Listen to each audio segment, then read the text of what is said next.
नमस्कार, स्वागत है आपका हमारे इस यूट्यूब चैनल पर। मैं मुनमुन श्रीवास्तव आपका हार्दिक अभिनंदन करता हूं। आप देख सकते हैं काफ़ी शाम ढल चुकी है और हम हैं दिल्ली विश्वविद्यालय में, और आपके बहुत सारे सवाल आ रहे हैं ड्यू के एग्ज़ाम को लेकर। सवाल एसओएल स्टूडेंट्स का भी है, एनसी वेब के स्टूडेंट्स का भी है और रेगुलर कॉलेज के स्टूडेंट का तो है ही। और सबसे अधिक जिस सब्जेक्ट के बारे में स्टूडेंट जानना चाहते हैं वो है हिस्ट्री। जो हिस्ट्री ऑनर्स कर रहे हैं वो भी जानना चाहते हैं, और जिन्होंने बीए प्रोग्राम में हिस्ट्री सब्जेक्ट लिया है वो भी जानने के लिए बहुत ज़्यादा उत्सुक है। हमारे साथ मौजूद हैं डॉक्टर नीलमणि प्रसाद सिंह, जो कि असिस्टेंट प्रोफेसर हैं department of history, college of vocational studies में, और उनसे जानेंगे सर की जो है वो फर्स्ट, थर्ड, फिफ्थ और सेवन्थ सेमेस्टर के विद्यार्थी इन दिनों कैसे तैयारी करें। स्वागत है हमारे चैनल पर। धन्यवाद मुनमुन जी। तो सर, जैसे आप परीक्षाओं में बहुत समय कम रह गया है, तो इस समय का कैसे वो उपयोग करें, ख़ासतौर पर जो हिस्ट्री के विद्यार्थी हैं? बेसिकली कोर एरिया, हर एक सब्जेक्ट का अपना एक कोर एरिया होता है हर एक पेपर का। तो कोर एरिया से ही क्वेश्चंस ज़्यादा बनते हैं, तो बच्चों को उन कोर एरियाज में फोकस करना चाहिए, चाहे वो फर्स्ट सेमेस्टर के हों, थर्ड सेमेस्टर के हों, फिफ्थ के हों या सेवेंथ सेमेस्टर के हों। कोर एरियाज में जैसे हिस्ट्री की बात करूँगा तो इतिहास के अंदर बहुत सारे कोर एरिया है, जैसे history of India. For example, history of India की जब हम बात करते हैं तो हिस्ट्री ऑफ इंडिया को डिवाइड किया गया है 3 सेक्शंस में। एंशिएंट का है, मिडिवल का है एंड मॉडर्न, जो बेसिकली हम लोग जिसको डिवाइड करके करते हैं। लेकिन एंशिएंट के भी हमने बाइफर्केशन कर रखा है कि एक पर्टिकुलर एरिया है जिसमें आपको फर्स्ट सेमेस्टर में पढ़ना है, फिर उसके बाद का जो है वो सेकंड सेमेस्टर में पढ़ना है। तो जो एक टाइम फ्रेम है, आपको उसी टाइम फ्रेम के अकॉर्डिंग अपने आप प्रिपरेशन को रखना है। जो इम्पॉर्टेंट इंसिडेंट्स हैं जिससे social, political and economic aspect पे इम्पैक्ट पड़ता है, वो एरिया हमेशा एग्ज़ाम पॉइंट ऑफ व्यू से आपका स्पेशलाइज्ड एरिया होता है, और उन्हीं एरियाज से आपके क्वेश्चंस ज़्यादा आते हैं। सो जब आप पॉलिटिकल, सोशल और इकोनॉमिक कंडीशंस की जब बात करते हैं या किसी चेंजेस की बात करते हैं, तो ऑनर्स के बच्चों के लिए होता है कि उनको डिबेट जो उस पर्टिकुलर टॉपिक पे है, उनके डिबेट्स उनको पता होना चाहिए कि किस ऑथर ने या किस हिस्टोरियन ने उस पर्टिकुलर पॉइंट पे क्या अपना आर्गूमेंट दिया है। सो डिबेट पे उनको फोकस करना पड़ेगा, ठीक है। देन उस डिबेट के जरिए ही जो क्वेश्चन, पहला तो ये है कि क्वेश्चन यदि आपके पास में कोई भी आता है तो फर्स्ट आपका काम होना चाहिए कि क्वेश्चन ब्रेक करना आपको आना चाहिए। क्वेश्चन ब्रेक करने का मतलब ये है कि क्वेश्चंस में क्या क्या डिमांड किया गया है वो आपको पता होना चाहिए, और जो डिमांड किया गया है आपको अपना आंसर उन्हीं के इर्द गिर्द रखना है। यहाँ पे हिस्ट्री का मतलब ये नहीं कि आप उसको कहानी के रूप में लेकर जी, तो सर इस तरह से आपने बताया कि क्वेश्चन को ब्रेक करें, तो किसी एक एग्जांपल के तौर पर किसी क्वेश्चन को लेकर समझाइए। चूँकि मेरा स्पेशलाइजेशन मॉडर्न का है, लेकिन चलो मैं मिडिवल की एक बात कर लेता हूँ। मिडिवल में जैसे एक इन पॉपुलर एक कंसेप्ट चलता है कि अकबर की पॉलिसीज के बारे में क्वेश्चंस आते हैं। तो जैसे अकबर की राजपूत पॉलिसी है, तो इन जनरल क्या होता है कि अकबर की राजपूत पॉलिसी जब हम पढ़ाते हैं तो हमें ये भी देखना पड़ेगा कि अकबर की राजपूत पॉलिसी क्या इमोशनल था, क्या वो पॉलिटिकल था या स्ट्रैटेजिक था। जब तक आप इन चीज़ों को नहीं देखेंगे, आप एग्जैक्ट आंसर्स आप नहीं दे सकते। अकबर की जो भी पॉलिसी, राजपूत पॉलिसी की स्पेसिफिकली मैं बात कर रहा हूँ, तो राजपूत पॉलिसी जो है वो अकबर की बहुत ही अपने आप में इसलिए यूनिक है कि अकबर ने जो पॉलिसी डेवलप की थी वो उस कंटेम्प्रेरी पीरियड के एक डिमांड के अकॉर्डिंग उसने डेवलप किया था। डिमांड किया था कि बॉर्डर एरियाज हमेशा सिक्योर्ड रहना चाहिए, और जो राजपूत थे उस पर्टिकुलर टाइम पीरियड के अंदर बॉर्डर एरियाज को कवर कर रहे थे, जहाँ से विदेशी आक्रमणकारी आसानी से इंडिया के अंदर इंटर कर सकते थे। सो फर्स्ट प्रायोरिटी यदि आपको अपनी डायनेस्टी सेव करनी है तो बॉर्डर एरिया की सिक्योरिटी चाहिए। तो अकबर ने जिस तरीके से पॉलिसी डेवलप की, तो आपको जोग्राफिकल कंडीशन देखना होगा कि उन्होंने वो सारी चीज़ें की उस पॉलिसीज़ के अंदर जिससे कि वो राजपूतों के समर्थन के जरिए अपने बॉर्डर को प्रोटेक्ट कर सके। सो स्ट्रैटेजिक ये एक उनका जो मूव है वो स्ट्रैटेजिक मूव है, इमोशनल मूव नहीं है, ठीक है। इसी तरीके से जैसे आपसे पूछा था स्ट्रैटेजिक मूव कैसे कैसे किन किन रूलर्स के साथ किया, उसके इम्पैक्ट किस तरीके के रहे, ठीक है, उसके बेनिफिट्स क्या रहे, उनके लॉसेस क्या रहे, ये आपको जानना पड़ेगा, ये भी आपको लिखना पड़ेगा। बट जब आपका आंसर होगा तो वो स्ट्रैटेजिक पॉइंट ऑफ व्यू से होना चाहिए, ना कि इमोशनल पॉइंट ऑफ व्यू से। जी, तो इसी तरीके से आपको क्वेश्चन को ब्रेक करना आना चाहिए कि फॉर एग्जांपल जैसे कोई इकोनॉमिक सेक्शन का क्वेश्चन पूछा जा रहा है, तो इकोनॉमिक सेक्शन में आपको हमेशा ये ध्यान रखना है कि उस पर्टिकुलर टाइम पीरियड्स के बीच में इकोनॉमिक कंडीशन क्या थी। जी हम इंडिया के स्पेसिफिकली बात कर रहे हैं तो इंडिया के अंदर इकोनॉमिक कंडीशन क्या थी।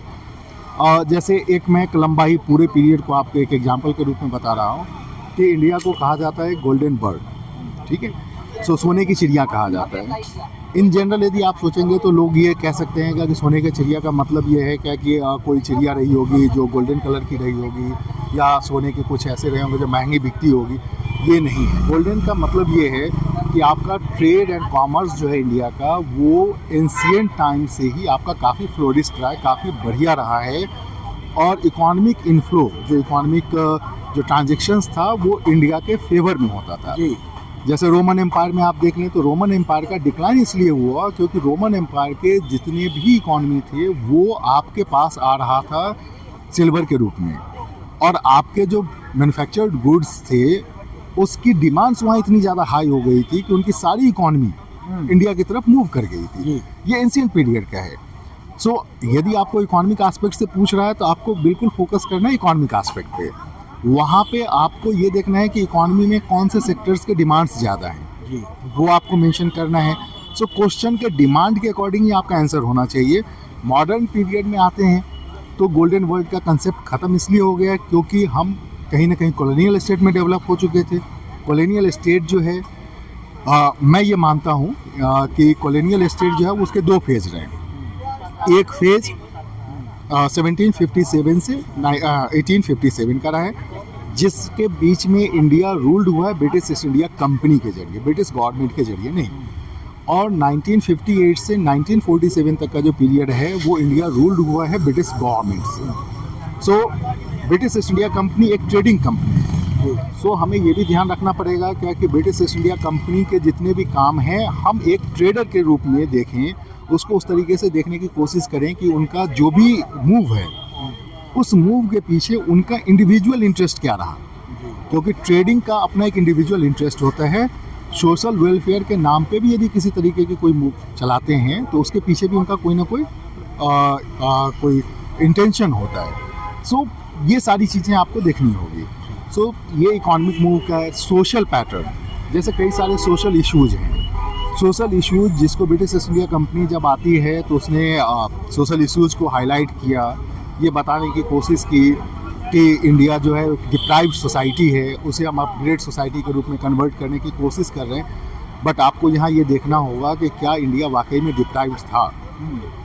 सो इंडियन स्कॉलर्स जिन्होंने इन बातों को खारिज किया है उनके स्टेटमेंट्स भी आपको मेंशन करना होगा। यदि आप ऑनर्स के स्टूडेंट हैं तो ब्रिटिशर्स के स्टेटमेंट को तो आप लिखेंगे, लेकिन उसके साथ ही आपको उनके स्टेटमेंट के रिगार्डिंग ये काउंटर आर्गुमेंट देना होगा कि इंडिया का जो कंडीशन हाईलाइट किया गया है वो बेसिकली उस तरीके की कंडीशन नहीं थी। छिटपुट घटनाएं होती रही हैं। सो इस तरीके से क्वेश्चन ब्रेक जब आप करेंगे तो आपको ऑटोमेटिकली क्वेश्चन से ही आपका आंसर डेवलप हो जाएगा। और सबसे इम्पॉर्टेंट, हिस्ट्री का मतलब कहानी नहीं है। जी ठीक है, लोग कहानी समझते हैं। लोग जनरली ये सोच लेते हैं कि कहानी लिख के आ जाए। सो कहानी नहीं है, फैक्ट बेस्ड एनालिसिस हिस्ट्री है। जो आपके पास में एविडेंस है उसके अकॉर्डिंग ही आपको लिखना है। ठीक है, उसमें अलग अलग हिस्टोरियंस के अपने अपने आर्गूमेंट हैं और आर्गूमेंट के भी पीछे लॉजिक होता है कि जो हिस्टोरियन जिस माइंडसेट के साथ यानी जिस एनवायरनमेंट में रहता है उनके भी कुछ परसेप्शंस लेके चलता है। ये भी आपको जानना पड़ेगा और उस माइंडसेट के अकॉर्डिंग उसने उन चीज़ों को डिफाइन किया है। तो आप ये देखें कि आप जो लिख रहे हैं वो क्या वही चीज़ें हैं जो क्वेश्चन के अंदर डिमांड की जा रही है या फिर उसके अलग है।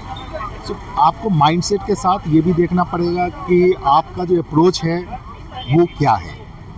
सो हिस्ट्री का मतलब है fact based analysis. So question जितना डिमांड करे आप उतना ही लिखें। ये नहीं कि 12 पेज लिख के आ गए, 20 पेज लिख करके आ गए और हम ये सोचे कि हमें मैक्सिमम मार्क्स मिल जाए। नहीं मिलेगा। मैक्सिमम मार्क्स मिलने का मतलब है कि आप जो भी लिख रहे हैं ऑथेंटिक लिख रहे हैं, फैक्ट बेस्ड लिख रहे हैं। उसके इंटरप्रिटेशंस के लिए जो आपने कोटेशंस वगैरह यूज़ किए हैं वो किसी हिस्टोरियंस के हैं और उनके बेस पे आपका आंसर राइटिंग। ये हिस्ट्री के कोर एरियाज हैं जिस पे आपको फोकस करना होगा। बीए प्रोग्राम का नेचर थोड़ा सा ही डिफरेंट होता है, बेसिकली बहुत ज़्यादा डिफरेंस नहीं होता। बीए प्रोग्राम में क्या है कि एक पेपर आपका है, उसके अंदर एनालाइज करने का तरीका थोड़ा सा आपका डिफरेंट होता है, क्योंकि थोड़ा ईजी बनाया जाता है ऑनर्स के। तो वहाँ डिबेट डिस्कशन को आप सॉल्व कर सकते हैं, बट डिबेट डिस्कशन वहाँ भी आएगा। सो आपको डिबेट डिस्कशंस पे जैसे आपसे फॉर एग्जांपल जैसे आपसे ये पूछा जाता है कि हड़प्पन सिविलाइजेशन के टाउन प्लानिंग का कि हड़प्पन सिविलाइजेशन के जो टाउन प्लानिंग थी उसके बारे में आपको लिखना है। तो हड़प्पन सिविलाइजेशन की टाउन प्लानिंग कितनी यूनिक थी ये आपको मेंशन करना होगा। उसके जो रोड्स थे, उनकी ये जो विड्थ थी, जो यूनिकनेस थी, वो सारी चीज़ें आपको मेंशन करनी होगी। उसके अंदर आपको डाटा कि कितनी लंबाई कितनी चौड़ाई थी, यदि आपको वो याद नहीं है तब भी काम चलेगा, लेकिन यूनिकनेस क्या थी कि हर जगह जो उनकी लंबाई और चौड़ाई थी वो सिमिलर थी, जो मकान बने हुए थे उनके पैटर्न सेम थे, ठीक है, इको फ्रेंडली था। ट्रेड एंड कॉमर्स के लिए जो एरियाज़ बने हुए थे वो एरियाज़ काफ़ी स्पेसिफिक थे, कोस्टल एरियाज़ थे, वहाँ से वो ट्रेड एंड कॉमर्स करते थे। किन एरियाज़ में ट्रेड एंड कॉमर्स करते थे, तो जिन जिन एरिया मेसोपोटामिया और बाकी जगहों से जो हमें जो इनके एविडेंसेस मिले हैं ट्रेड एंड कॉमर्स के, तो वो एरियाज़ आपको याद होने चाहिए जी, ठीक है। ये सारी चीज़ें आपको कोड एरियाज़ में आपको ध्यान रखना पड़ेगा। अच्छा, जैसे एसओएल में भी बच्चे हिस्ट्री पढ़ते हैं, एनसीवेब में जनरली इन लोगों को उतनी क्लासेस नहीं मिल पाती हैं, तो बहुत कम पढ़ा होता है इन्होंने, तो कम पढ़ाई में भी कैसे अच्छी तैयारी कर पाएंगे ये? बेसिकली जिन जैसे एसओएल और एनसीवेब में तो क्लासेस फिर भी ठीक ठाक हो जाती हैं। एसओएल के साथ ये है कि क्लासेस पीसीपी होती हैं जी, ठीक है, पर्सनल कांटेक्ट प्रोग्राम होते हैं। उसमें वीक में जैसे वन डे उनका दिया जाता है कि एक दिन में आप करेंगे। उसमें होता क्या है कि बच्चे पढ़ करके हैं और टीचर के साथ इंटरेक्शन करें। बेसिकली उसका पर्पस यही है कि वो इंटरेक्शन करें टीचर्स के साथ, जो उनके कन्फ्यूजन है वो क्लियर करें। जनरली ये कर नहीं पाते या हो नहीं पाता टाइम वगैरह की वजह से, इसीलिए टीचर उसमें टॉपिक्स ही पढ़ाते हैं। सो इनका जो नेचर है वो बीए प्रोग्राम के नेचर का है, ठीक है। सो एसओएल से जो बच्चे लिखते हैं उनको भी इन बातों पे फोकस करना चाहिए कि जो भी क्वेश्चंस हम कर रहे हैं क्वेश्चन के डिमांड्स के अकॉर्डिंग कर रहे हैं, ठीक है। जैसे एंशिएंट इंडियन हिस्ट्री है, तो एंशिएंट इंडियन हिस्ट्री में जो जो इम्पोर्टेंट टॉपिक्स हैं आपके 4 क्वेश्चन अटेम्प्ट करने हैं। सो 4 क्वेश्चन के लिए एटलीस्ट आपको एरिया डिसाइड कर लेना है कि आपको एटलीस्ट 70 to 80% सिलेबस आपका कवर होना चाहिए। 100% नहीं है तब भी आप 70 to 80% यदि आप कवर करके जाते हैं तो आप 4 क्वेश्चन अटेम्प्ट कर सकते हैं, बट आपको इतना मेहनत तो करना पड़ेगा। तो कैसे सर ये तैयारी करें, और बहुत संक्षेप में आप बता सकें? इनके जो बुक्स दिए गए हैं, मतलब जो एसओएल है वो अपनी राइटिंग्स अवेलेबल करवाती हैं। उन बुक्स के अंदर हर एक टॉपिक पे एक ब्रीफ इंट्रोडक्शन है, ठीक है, एक ब्रीफ में समराइज करके दिया गया है और इस तरीके से उसको डेवलप किया गया है जिससे कि बच्चे जो हैं वो कम टाइम में पढ़ करके अपने अंडरस्टैंडिंग को डेवलप कर सकते हैं। सो यहाँ पे रटने की हिस्ट्री रटने की ज़रूरत नहीं है, इतिहास में रटने की ज़रूरत नहीं है, इतिहास को समझने की ज़रूरत है। और आपके पास में फैक्ट्स हैं, आप फैक्ट्स बिल्कुल वही रखें जो फैक्ट्स आपको बताए गए, जो प्रूव्ड हैं। अपनी तरफ से आपको फैक्ट्स नहीं ऐड करने हैं, जो प्रूव फैक्ट्स हैं उसको आप पढ़िए, उसके एनालिसिस को पढ़ करके आप अपनी अंडरस्टैंडिंग डेवलप करके आप उसको लिख सकते हैं अपनी भाषाओं में जी, ठीक है। सो बुकिश लैंग्वेज नहीं चलेगा। मैं एक क्लियर चीज़ें हैं क्या कि आपकी अंडरस्टैंडिंग क्या है। जब आप किसी भी आर्गूमेंट को, किसी डिबेट को लिखते हैं तो डिबेट तक जो पॉइंट है वो हिस्टोरियंस का होता है, उसके बाद जो एनालाइज आप करते हैं या जो आप परसेप्शन गेन करते हैं वो आपका इंडिविजुअल होता है। सो वहाँ पे आपको फैक्ट्स रखने हैं और उसको एनालाइज आप अपने तरीके से करेंगे, लेकिन हाँ एनालाइज फैक्ट्स के अकॉर्डिंग और एक्चुअल एनालाइज होनी चाहिए, ठीक है। सो रटने की ज़रूरत नहीं है, अपनी जो एनालाइजिंग कैपेसिटी है उसको थोड़ा डेवलप करें और जो 70 to 80% सिलेबस यदि वो कवर करके जाते हैं तो वो 4 क्वेश्चन बहुत अच्छे से करके आएंगे। और एक चलते सर आज का लास्ट सवाल, एग्ज़ाम कैसे देना है? एग्ज़ाम ऐसा है कि एग्जामिनेशन हॉल में जब आप जाते हैं तो एग्ज़ाम का प्रेशर तो होगा, ठीक है। एग्ज़ाम का प्रेशर की वजह से कई सारे बच्चे होते हैं जो कंफ्यूज कर जाते हैं और आता हुआ क्वेश्चन भी नहीं कर पाते हैं। तो सबसे पहला काम तो आपको ये करना है, जब आप बिल्कुल लाइव रिलैक्स्ड होकर के जाएं, बिल्कुल ये दिमाग से निकाल दें एग्जामिनेशन कोई डर है या एग्जामिनेशन से आपको डर लग रहा है, ये सब चीज़ें आप दिमाग से निकाल दें। एग्जामिनेशन को इस तरीके से मानें कि आप जो जानते हैं वो अच्छे से जानते हैं, आपकी जो एनालाइजिंग कैपेबिलिटीज़ हैं वो बहुत अच्छी है, इसीलिए आपको डरने की ज़रूरत नहीं है। आप अपने ऊपर भरोसा रखें। एग्जामिनेशन हॉल में जब जाते हैं तो सबसे पहले जब क्वेश्चन आता है तो आप क्वेश्चंस में फर्स्ट काम आपका ये होना चाहिए कि आप डिसाइड कर लें कि कौन कौन से क्वेश्चंस आपको बहुत अच्छे से याद है। याद का मतलब ये नहीं है कि रटा मार करके आ गए, याद का मतलब ये है कि आप अच्छे से कर सकते हैं, ठीक है। तो आप उसका एक रफ एग्जामिनेशन में जो आपको आंसर स्क्रिप्ट मिलते हैं तो उसके लास्ट पेज के ऊपर आप रफ लिख करके उस पेज के ऊपर एक आउटलाइन ड्रॉ कर लें, ठीक है। उस पर्टिकुलर टाइम पीरियड पे आउटलाइन बना लें कि ये पॉइंट्स, क्योंकि एट द सेम मोमेंट आपको पॉइंट्स याद आएंगे। सो आप उस पॉइंट्स को बैक पेज पे साथ में लिख करके नहीं लाना है, वहीं पे एग्जामिनेशन हॉल में ही आपके आंसर स्क्रिप्ट के बैक पेज को रफ के रूप में डेवलप कर लें, उसके ऊपर रफ लिख दें। उसमें आप एक स्क्रिप्ट आप उसमें जो लिखते हैं, एक स्ट्रक्चर आप डेवलप कर लें कि इस क्वेश्चन में ये पॉइंट्स होंगे, और फिर उसके बाद 4 क्वेश्चंस आपको इस तरीके से डेवलप कर लेने हैं, और फिर उस 4 क्वेश्चन जो अच्छे से डेवलप हो गए, जिसके पॉइंट्स आपको ज़्यादातर पता है, फिर आप आकर के आंसर लिखना शुरू कीजिए, ठीक है।